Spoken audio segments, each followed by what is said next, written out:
Late afternoon at Mercy Heights Medical Center. Sunlight poured through the towering glass panels, casting long shadows on the polished floor. Daniel Reed, celebrity CEO of a major private equity firm, stepped out of the elevator, phone still pressed to his ear. His expensive suit looked oddly out of place among the sea of white lab coats, but Daniel didn't care. This was just a routine checkup, one of many scheduled by his executive assistant to keep his health on track. But then a voice echoed from the hospital intercom, freezing the bustling lobby. Code red, AB negative blood, urgently needed. Patient in critical condition. Any donors currently in the hospital, please report to the emergency department on the 3rd floor. Daniel paused. He was AB negative, a rare blood type, and he'd never had an actual chance to use it. Without thinking twice, he ended the call and headed straight for the elevators. Something pulled him there, something he couldn't explain. Minutes later, a nurse guided him to the maternity wing. The air was tense. Urgent footsteps echoed down the hall as medical staff rushed past. A nurse began prepping him for a rapid blood donation, but stopped mid-sentence. We need you in the delivery room itself.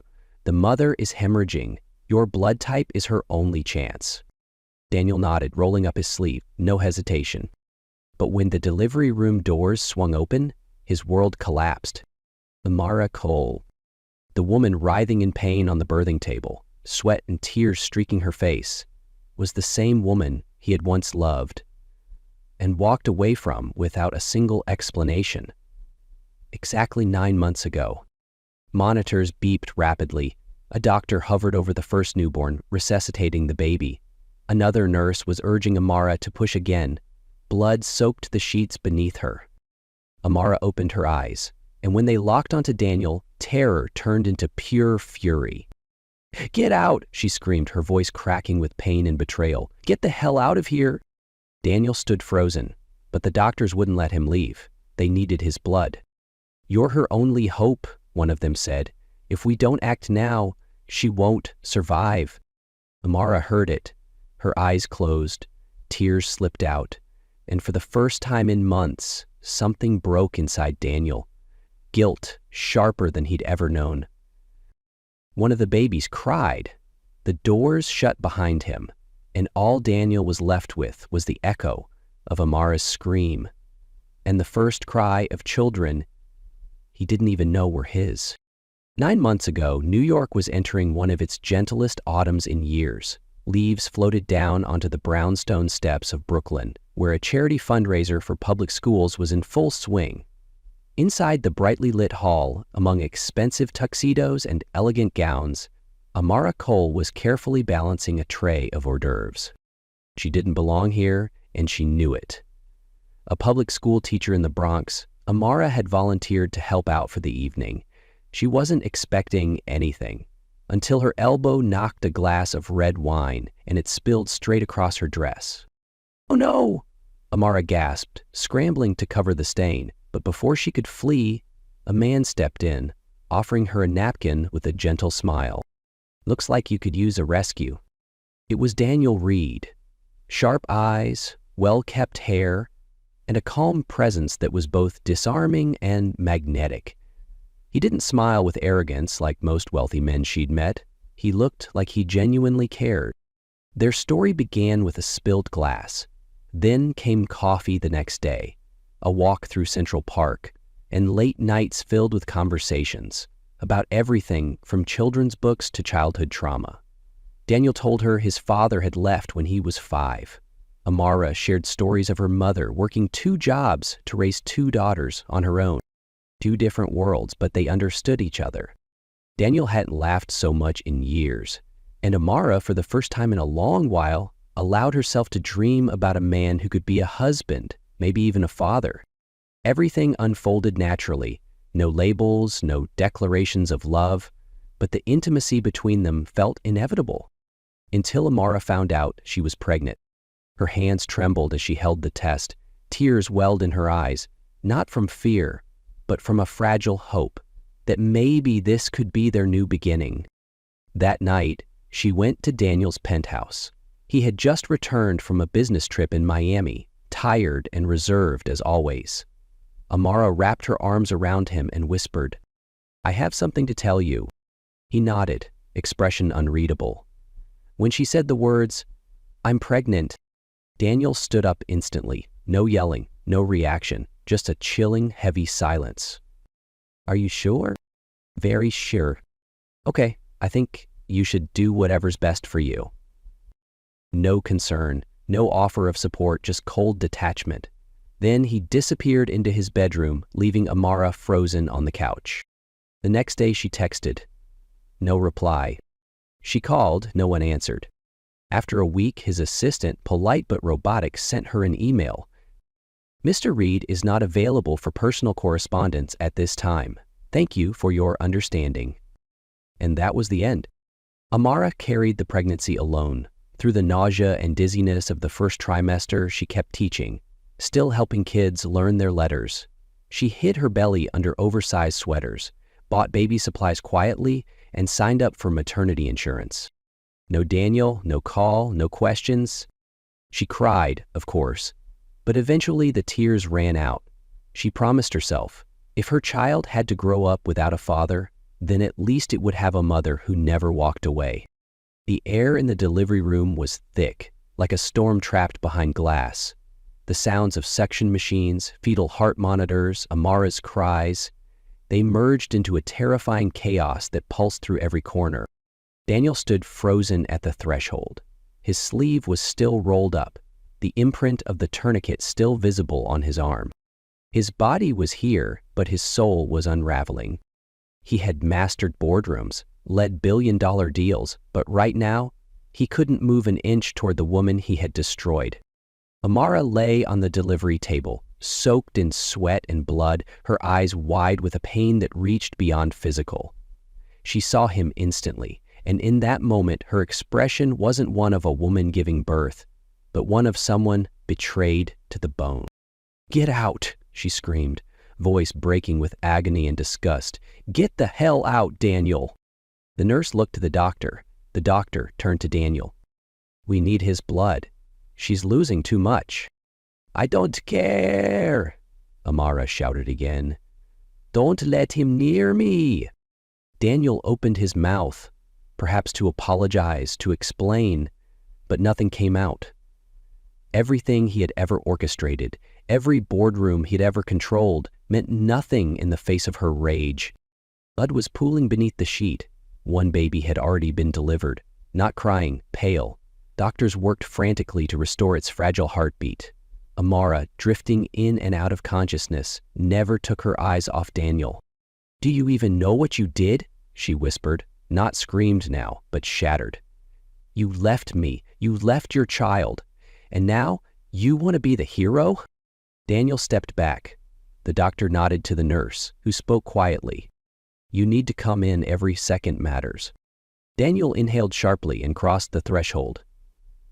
Amara looked at him as if he had just stabbed her in the heart.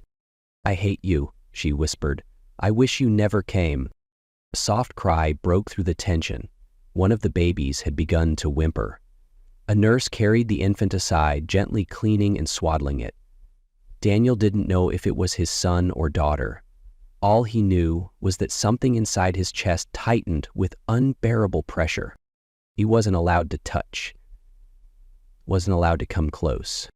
After giving blood, Daniel was escorted out of the room, the door slammed behind him. He stood in the hallway, his body cold, his hands trembling. Mara's sister, Lana, appeared moments later. Her face was stone, her eyes sharp with fury. "He almost died," Lana said. "You're lucky the doctors needed you, otherwise you would have done even more damage." Daniel said nothing. He nodded barely. Then, his voice dry and raw, he asked, "The babies, are they okay?" Lana stared at him for a long moment, then turned her back. "You don't have the right to ask." Daniel sank into a stiff wooden chair in the hallway. The yellow lights cast long shadows across his pale face. For the first time in years, he didn't feel like Daniel Reed, power broker. He was just a man, broken by the weight of his own choices. What filled him wasn't just regret. It was a fear he had never known, that what he had lost might never be his again. Daniel sat motionless in the third-floor hallway for nearly an hour. No phone, no laptop, no assistant buzzing in his ear. Just him, a cold wooden chair, and the faint buzz of flickering fluorescent lights above. Every passing second struck like a hammer against his conscience. He tried to picture the babies. His babies. Did they have his sharp eyes? Amara's soft smile? But he didn't have the right to imagine them. He didn't even know their genders. He knew nothing. Only one thing was certain. He had left at the exact moment she needed him most. And now redemption felt like a fantasy slipping further out of reach. The echo of heels clicked against the tile floor. Lana returned. Her eyes were softer, but her voice still cut cold. She's stable, for now. Daniel stood up, hope pulling at a single thread of his composure. The babies. Lana didn't look away this time. One boy, one girl, they both made it, but don't think for a second that means you're part of any of this. Daniel nodded. He didn't protest. There was nothing left to defend. What are their names? He asked quietly. Lana hesitated, only for a moment, then released the words like an unexpected mercy. Leona Grace. And Eli Daniel. The second name hit him like a blow to the chest. Ellie Daniel. Amara had named their son after him, despite the pain, despite the abandonment. Somewhere in all that heartbreak, she left behind a thread of memory carrying his name. And Daniel, the man who once believed he could separate business from emotion, now stood stripped bare. Just a man who had lost the most precious thing before he even realized what it was. He couldn't change the past, but for the first time in his life, Daniel Reed feared something greater than failure. He feared he had lost the right to be a father, forever. But fear, even when overwhelming, wasn't enough to stop Daniel from doing what his heart never thought it would: fight for the right to be a father. 3 days after Amara was discharged, Daniel met with his family law attorney in a small Manhattan office. He didn't wear his usual dark suit or silk tie. That day, he wore a simple sweater and jeans. Not to seem approachable, but because for the first time he had nothing to prove except sincerity. His attorney, Carla, a seasoned woman with calm eyes, listened quietly as Daniel told his story. When he finished, she set her pen down and asked, "What exactly do you want, Daniel?" He didn't hesitate. "I want to be legally recognized as their father, and I want to see my children." She nodded slowly. "Mara's not going to agree. If she contests it, we'll have to go to court." Daniel looked out the window. "I know." The following week, Amara received a legal notice. She nearly crumpled it in her fist. Lana was even angrier than she was. "He wants father's rights? He gave that up the moment he left you." Amara didn't respond. She didn't cry. She just went quiet. Staring at her twins asleep in the bassinet beside her bed, she felt like the world was testing how much she could take. 2 weeks later, they stood across from each other in a small family courtroom. The judge, both attorneys, and a few witnesses were present. Amara wore a simple dress, her hair tied back. Daniel didn't say anything beyond a mechanical greeting to the judge. The hearing began. Carla argued that Daniel was the biological father and had a legal right to acknowledgement. Mara's lawyer, Kevin, a representative from a legal aid group, replied, "Being a biological father doesn't make you a real father. He was absent the entire pregnancy, offered no support, and only showed up at the birth by coincidence." Carla countered, "He donated blood and saved the mother's life. He's here now and ready to take responsibility." Amara was asked to speak. She stood, voice trembling but gaze steady. "I don't deny he's the biological father, but fatherhood isn't DNA. It's presence, and he wasn't there." The room fell silent. The judge issued a temporary ruling. Daniel would be allowed weekly supervised visits on Saturdays at a family center. No outdoor trips, no overnight stays. All interactions would be monitored and recorded. Daniel didn't argue, he just nodded. Amara said nothing more either. But her eye still held the fracture, the wound that hadn't begun to close. The first visit took place in a small center in Queens. Daniel arrived 15 minutes early. He sat in the playroom with two stuffed bears, palms sweating. When Amara walked in holding the twins, his heart stopped. Leona was asleep in her arms. Eli looked around with wide, dark eyes. Daniel didn't reach for them. He didn't dare. But then Eli shifted, reaching toward Daniel not from memory, just instinct, and when those tiny fingers closed around his, Daniel felt his throat tighten.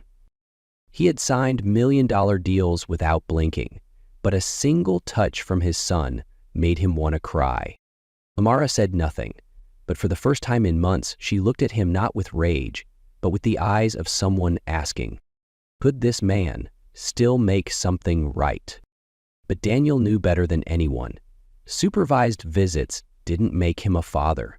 If he truly wanted to change, not just on paper, but in the hearts of the two children and the woman he once left, he would have to start with the man in the mirror.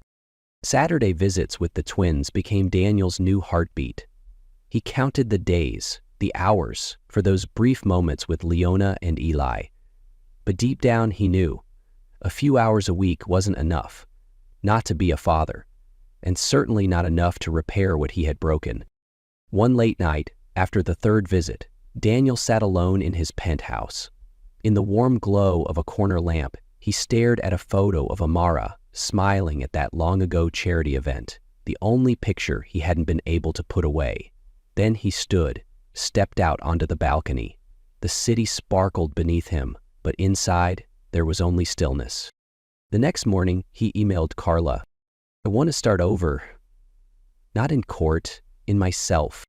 Carla didn't ask questions. A week later, Daniel began volunteering at the Harlem Youth Development Center, a place for kids from low-income families. No one there knew he was CEO Daniel Reed. Here, he was just Uncle Dan, the man who folded paper airplanes, told terrible jokes, and listened to children with his full heart. He mopped floors, he spoon-fed toddlers, he listened as kids spoke of fears, dreams, and parents they'd never known. And there, Daniel finally understood. Fatherhood wasn't about court filings or weekly appearances. Fatherhood was about showing up, especially when no one asked you to. A month later, Amara found out by chance. She visited the center during her lunch break. From outside the window, she saw Daniel kneeling to tie a little boy's shoelaces. He didn't know she was there. She watched for a few minutes, then walked away. Her heart wasn't soft yet, but it wasn't burning with fury anymore. For the first time in a long time, she thought. Maybe he wasn't doing this to prove something. Maybe he was doing it because it was right. Daniel didn't ask for forgiveness. He didn't expect acceptance. But in silence, in small daily acts, he stitched together something he hadn't dared to name. Not hope, not yet. Just the chance to be seen again. That night, it poured. A sudden summer storm swept over New York, flooding the streets and shaking old buildings with thunder that cracked like bone. Amara was nursing Leona while Eli slept beside her. Her tiny third-floor apartment in a Brooklyn walk-up still felt like home, but when it rained hard, the roof leaked. She placed a bowl under the drip like always. She didn't complain. She simply endured. Until enduring wasn't enough.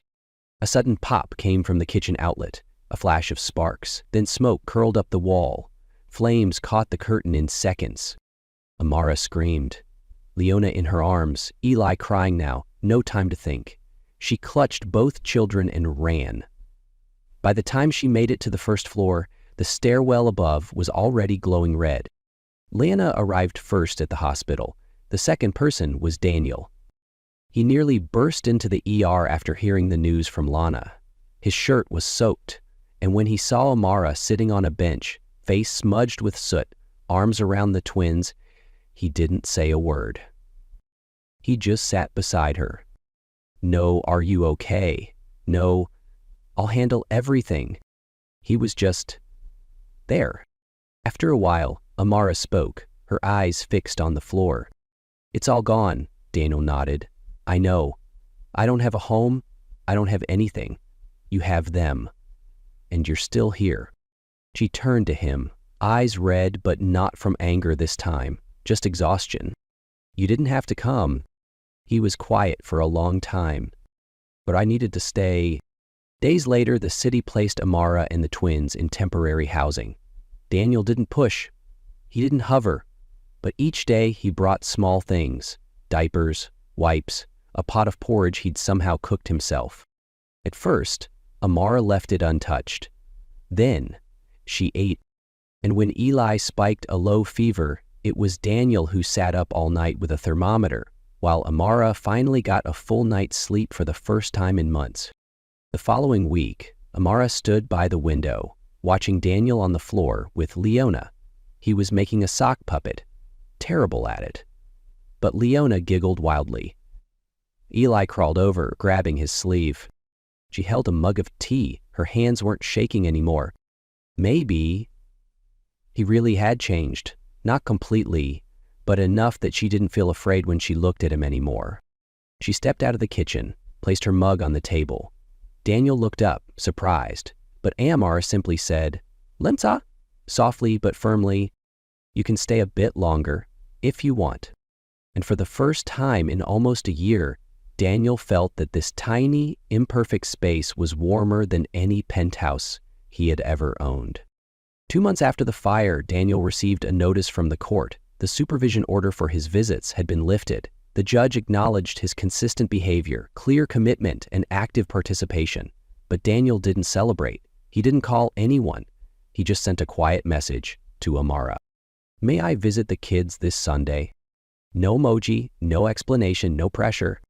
To his surprise, Amara replied with a single word: "Okay." That Sunday, Daniel arrived with 2 bags of cookies he'd baked himself. They tasted a little salty because he'd mixed up the sugar. Leona spit the first one out and burst into laughter. Eli ate 3 and had Daniel worrying all afternoon that he might get a stomachache. No more family centers, no observers. Just an ordinary afternoon in a tiny apartment where children's laughter floated in the air, carried on the scent of warm tea and fading daylight. Daniel did puzzles with Eli, read books to Leona. He wasn't trying to be the perfect father anymore. He was just there. He didn't offer wise words, didn't try to teach life lessons, didn't talk about big things. He let the kids just need him. Later that evening, Amara was nursing Leona while Eli napped in Daniel's lap. The room fell quiet. Daniel gently brushed his son's hair and whispered, "Daddy's here." No one asked him to say it. No one needed him to, but for the first time, he believed it. Marae turned. Something in her eyes had softened, not forgiveness, but recognition.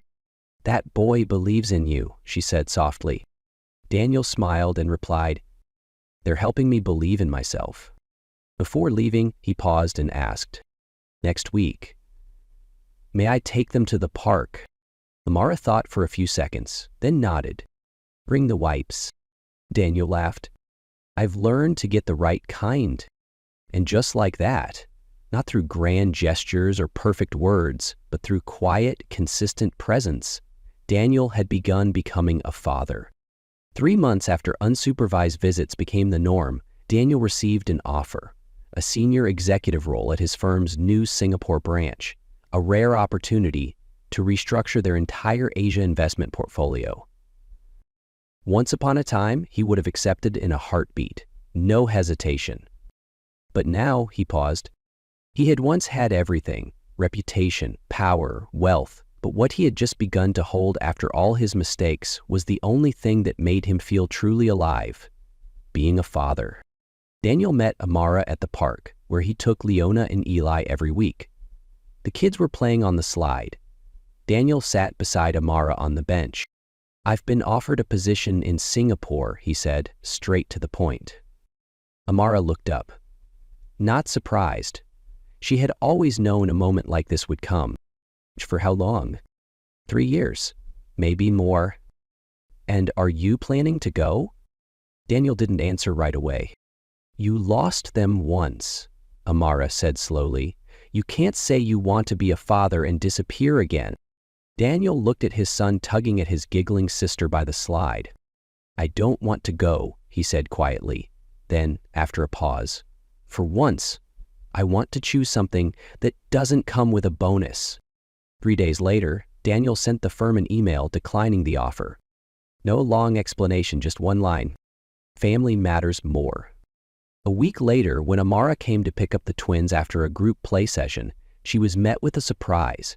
Daniel standing at the front desk, wearing a name badge that read, Official Volunteer Family Support Program. I signed up for part-time work here, he said, a little awkward. I figured if I'm staying, I should really be present. Amara smiled, not out of sarcasm, not out of pity, just warmly. On the way home, Leona tugged at her mother's sleeve. Daddy's not going away anymore? Amara knelt, hugging her close. Oh, sweetheart, he chose to stay. Choosing to stay wasn't the end of something for Daniel. It was the first time he didn't run. That autumn, golden leaves blanketed the paths of the park where Daniel often took Leona and Eli on weekends. But this time, Amara came too. She no longer stood from a distance. She sat on the bench, sometimes smiling when Leona fell and picked herself up, or when Eli clung to Daniel's leg asking to be carried. It wasn't a cautious glance anymore. It was presence. Daniel noticed. He didn't name it, but every nod, every time Amara handed him the diaper bag without hesitation, it all felt like silent forgiveness, unspoken but deeply real. One afternoon, after the twins had fallen asleep in their stroller, Daniel and Amara sat on a park bench. Leaves drifted around their feet. I never thought we'd get here, Amara said softly. Daniel didn't ask, get where? He understood. Neither did I. Silence followed. Then Amara turned to him, her eyes for the first time open without defense. I don't forgive everything you did, but I'm not letting it run my life anymore. Daniel nodded. I don't need you to forget, just to know. I'm not walking away again.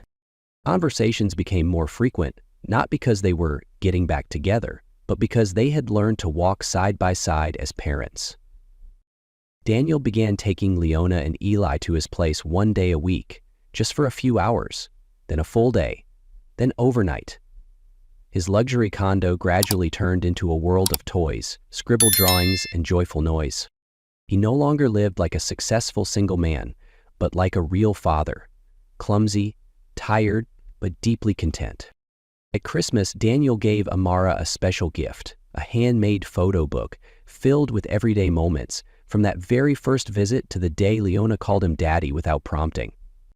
The last page showed the four of them sitting together on the grass, sunlight filtering through the trees. Below it, a simple caption. Not a perfect family, but ours. Amara didn't say anything at first, but after Daniel left, she flipped through every page, and tears fell, not from sorrow, but from relief. On New Year's Eve, Amara texted Daniel. Thank you, she texted. Then, after a pause, for showing up and staying. Daniel replied a moment later. I'm not the man I used to be, but everything I do now is for you and the kids.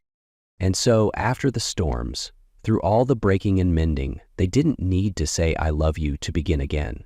Because sometimes, love isn't about returning. It's about walking forward together in a new way.